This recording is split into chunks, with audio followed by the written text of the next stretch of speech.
안녕하세요. 원광대학교 교정과 장나영 교수입니다.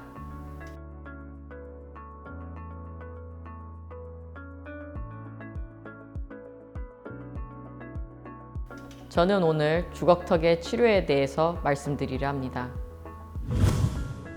주걱턱이란 무엇인가요? 주걱턱은 위턱과 아래턱의 성장량이 조화를 이루지 못하여 상대적으로 아래턱의 성장이 많거나 위턱의 성장이 적은 경우를 말합니다. 상대적인 것이기 때문에 눈으로 보기에는 모두 아래턱이 많이 성장한 것 같지만 엑스레이를 찍어서 분석해보면 양상이 다를 수 있어서 검사와 진단을 해야 정확한 원인을 알 수 있습니다. 이렇게 위아래 턱에 성장 차이가 있는 경우 턱에 있는 치아들도 위치가 변하기 때문에 위아래 앞니가 거꾸로 물리는 교합을 보이는 경우가 많고 이것이 밥을 먹거나 발음하는 데 영향을 주기도 합니다. 주걱턱의 원인은 무엇인가요? 주걱턱은 유전의 영향이 정말 커서 가족이나 친척 중에 주걱턱이 있는 경우에 주걱턱이 나타날 확률이 높아집니다. 간혹 영구치 위 앞니가 맹출하는 과정에서 아래 앞니에 걸리면서 밥을 먹을 때 불편해지니까 아이가 자신도 모르게 턱을 내미는 습관이 계속되면서 주걱턱으로 자라기도 합니다. 따라서 영구치 앞니가 나올 때 거꾸로 물린다면 빨리 치료해 주는 것이 좋습니다. 갑자기 주걱턱이 생길 수도 있나요? 어렸을 때부터 턱 모양이 주걱턱 모양이었던 경우도 있지만 간혹 어렸을 때는 전혀 표가 안 나다가 사춘기 최대 성장기 동안, 즉 키가 많이 크면서 턱 모양이 바뀐 경우도 있습니다. 이는 특히 아래턱이 많이 자라는 양상을 가지는 아이들에게서 잘 보이는데요. 키의 최대 성장 시기와 아래턱의 최대 성장 시기가 비슷하기 때문에 나타나는 현상입니다. 여자아이들은 최대 성장기가 초등학교 고학년 때, 남자아이들은 중학교 때인 경우가 대부분인데 이때 키가 1년 사이에 10cm 이상 갑자기 자라면서 턱도 주걱턱처럼 자라면서 얼굴이 많이 바뀌기도 합니다. 턱의 성장은 어떻게 평가할 수 있나요?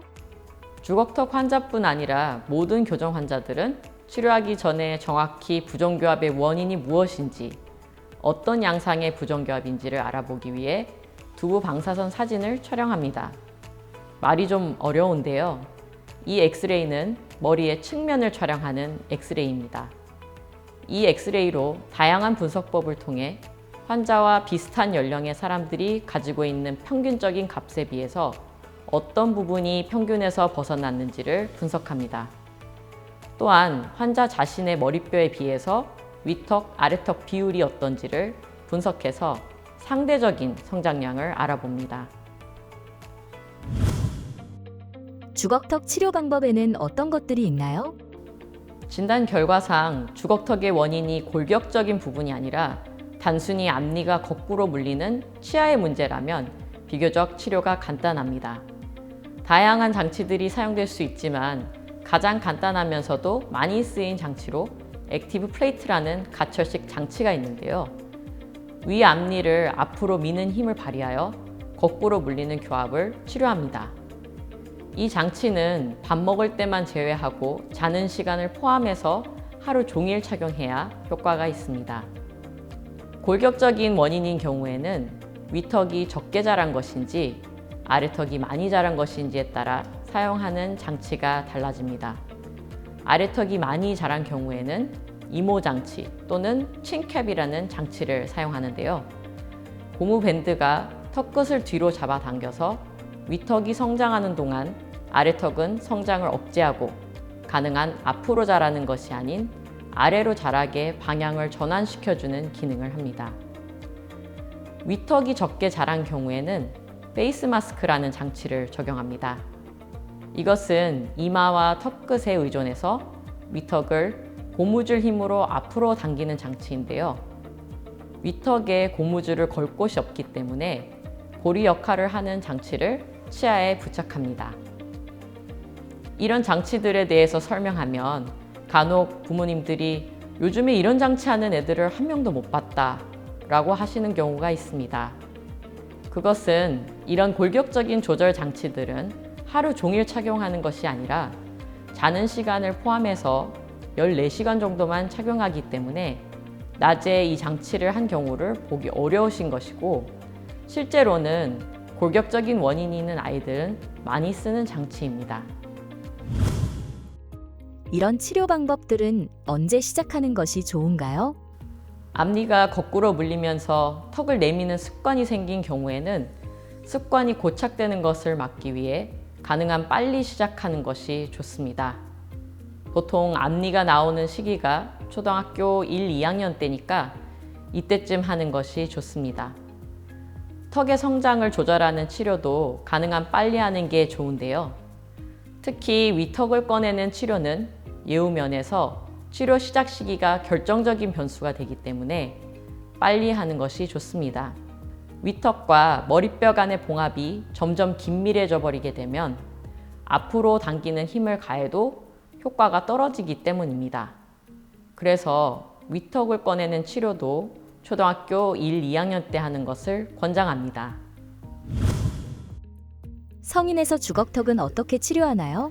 성장이 완료된 이후에는 위아래 턱의 차이가 적다면 교정을 통해 치아를 이동시켜서 거꾸로 물리는 앞니를 맞출 수 있습니다. 하지만 교정만으로 교합을 맞추기에는 위아래 턱의 차이가 크다면 위아래 턱을 움직이는 앞교정 수술을 같이 해야만 교합을 맞출 수 있습니다. 앞교정 수술의 범위에 따라 아래턱만 수술한다면 편악수술, 위아래 턱을 모두 수술한다면 양악수술이라고 합니다. 보통 앞교정 수술을 동반한 교정을 하는 경우 치료 과정은 먼저 술전 교정을 통해 수술 후에 교합이 맞아지도록 교정을 합니다. 그리고 나서 구강외과에 의뢰하여 앞교정 수술을 진행합니다. 마지막으로 수술하고 나서 어느 정도 치유가 되면 수루 교정을 진행하여 치료를 마무리합니다. 술전 교정과 술 후 교정이 무슨 차이인가요? 술 전 교정에서 술이란 수술을 뜻합니다. 그래서 수술하기 전에 하는 교정을 술 전 교정이라고 하는데요. 술 전 교정 때는 수술하고 났을 때 교합이 안 맞는 것을 막기 위해 교합의 변화를 하는 교정입니다. 술 후 교정은 수술 후에 하게 되는 교정인데요. 수술 후에 어느 정도 교합을 맞췄다고 하더라도 긴밀하게 되는 것은 아니기 때문에 술 후 교정을 통해서 교합을 더 긴밀하게 만드는 과정입니다. 오늘은 주걱턱의 치료에 대해서 알아보았는데요. 주걱턱의 원인과 양상에 따라 치료 방법과 적절한 치료 시기가 다르기 때문에 꼭 검사와 진단을 통해 전문의와 상담하시기 바랍니다. 감사합니다.